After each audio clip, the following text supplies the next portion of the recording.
Bizim kermeslerimiz Aksa tufanıyla başladı. Aslında daha öncesinde vardı ama son yaptığımız kermesler Aksa tufanıyla başladı. Gazze yararına yapıyoruz. Her cuma burada, okullarda da yapıyoruz ama her cuma hemen hemen buradayız. Gazze'de savaşlar bitene kadar inşallah. Savaş bittikten sonra da yaralarımızı sarma adına kermeslerimiz devam edecek inşallah. Güzel. Yani kermeslerimiz çok güzel gidiyor. Halkımızın desteğiyle, onların yardımıyla mesela kermes yapalım dediğimiz zaman her yerden bize destek geliyor. Maddi, manevi, gıda olarak da, emek olarak da. Yani şu an çok iyi gidiyor çünkü Gazze bizim iç yaramız. Hani Gazze'de yaralar sarılana kadar devam edeceğiz inşallah. Filistin bizim iç yaramız dedik. Yani Filistin'de kan aktıkça bizim yüreğimiz yanıyor. Filistin'de Müslümanlar bombalandıkça aslında bizim yüreklerimiz bombalanıyor. Ve biz Aksa tufanının gecesiyle birlikte Gazze deyip yattık, Gazze deyip kalktık. Hani Gazze bizim için çok değerli. Elimizden geldiğince onların yarasını sarmak için burada olacağız inşallah. Ya çok acı çekiyoruz ümmet gibi. Aynı zamanda vicdan azabı çekiyoruz çünkü onların yanında değiliz. Yani sosyal medyadan zaten yansıtılan görüntüleri biliyorsunuz. Hani bu acının içinde ne yapabiliriz düşüncesiyle biz şu an bu kermesleri başlattık. İnşallah Rabbim muvaffak etsin. Bütün Müslümanlar eğer Müslüman kardeşlerimiz eğer birleşmiş olmuş olsalardı Allah'ın izniyle hiçbir Yahudi, hiçbir Hristiyan, hiçbir kafir Müslümanlara karşı bu kadar zulüm yapamazlardı.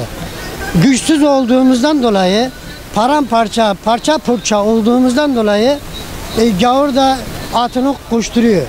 Bu sebepten dolayı aslında bizim imanımızın zayıflığından dolayı oluyor bu. Eğer gerçek iman sahibi olmuş olsaydık, sağlam olmuş olsaydı bizim teslim olmuş olsaydık Allah ve Celle Celaluhu ve Peygamber Efendimiz sallallahu aleyhi ve sellem'in emrine sağlam teslim olmuş olsaydık bunların asla bir şey olamazdı. Böyle bir şey de olmasın da mümkün değildi. Şimdi sebebi de şudur. Bizim imanımızın zayıf olduğundan zaten bunlar faydalanıyor da. Yalnız bizim elimizde tabii ki bir şey gelmiyor. Sadece bir dua yapmamız gerekiyor. Onu yapıyoruz elhamdülillah. İyilerin duası olsun. Allah-u Teala Celle Celaluhu bütün ehli iman din kardeşlerimizi iyilerin içerisine dahil eylesin inşallah. Bir de üstelik nerede bir miting var, nerede bir yürüyüş var. Biz oraya katılma zorundayız. Ve aynı zamanda evde uykumuzdan fedakarlık yapmasak, yemeğimizden fedakarlık yapmasak, bizim yaşantımızdan oranın acısını kendi vücudumuzda hissetmesek Allah muhafaza daha tehlikeli olur. Yalnız onların bir hesabı varsa ki hadis-i şeriftir. Peygamber Efendimiz sallallahu aleyhi ve sellem buyuruyor. Gavurun, kafirlerin bir hesabı varsa Allah-u Teala Celle Celaluhu'nun da bir hesabı var. Ama biraz demek ki sabır gerekiyor. Sabır etmemizde fayda var. İnşallah gönül ise ben 70 yaşında hatta 71 yaşındayım. Vallahi billahi eğer hadi deseler ben herkesten önce koşmaya çalışırım. Onlardan önce giderim. Şehit olmaya çalışırım. İnşallah Allah bana nasip eder. Ben bunu da dua ediyorum yani. İnşallah nasip eder. 100 yıla yakındır İslam hakim değil.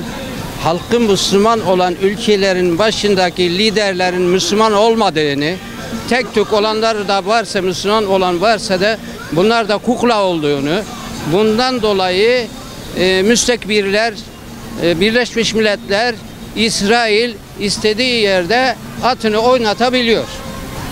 Şu an biz dünya genelinde Müslüman olmayanlar dahi çıkmış zulmü kabul etmiyor ve meydanlardayız ama bu bir şey ifade eder mi? Cüzi bir şeydir. Adamın umurunda mı diyor? Ha bağır. Yol kesik. Mısır önünde engel. Suudi Arabistan'da önünde engel. Yani halkı Müslüman olan ülkelerin başındaki liderler yol vermiyorlar. Dolayısıyla dolaylı yollardan da olsa İsrail'in taraftarıdırlar yani. Ben kendi ülkemde dahi bir cumhurbaşkanı var. Çıkıp işte kınıyor, şunu ediyor, bunu ediyor ama maalesef ortada bir şey yok. Ne müdahale var, ne bir şey var. Biraz önce abimiz dedi ki ben 70 yaşındayım. Şu an yol açılsa vallahi de giderim, billahi de giderim. Ben de yemin ederim benim arzum, gönlüm, canım, malım oraya içindir. Hazırız ama önümüz kesik. Liderimiz yok. İslam hakim değil. Kur'an hakim değil. Başındaki liderler de Müslüman değil. Müslüman olduğunu iddia etse de ben kabul etmiyorum. Bu zulmü bu şekilde kabul ediyorlar. Kardeşlerimiz ölüyor. Efendim işte yol açılsa, ben de 74 yaşındayım. Bugün giderim. Ben tank operatörüyüm. Ben her türlü silah kullanırım. Yeter ki bıraksınlar. Bir taş da olsa ben gider atarım. Ama önü kesik. Kim? Yeryüzünün tamamen Müslüman devletleri dolu. Yolları kesmişler, bırakmıyorlar. Bırakın, silah da vermeyin, taşla da olsa biz onları oradan kovarız yani. Allahu Teala şu anki işte Gazze'de mücahit kardeşlerimizin mücadelesini başarıyla tamamlansın inşallah Teala. Yani eninde sonunda zafer İslam'ındır. Varsın onlar yolları kessinler. Amin inşallah Teala. Allahu Ekber. İnşallah ön açılır gideriz inşallah.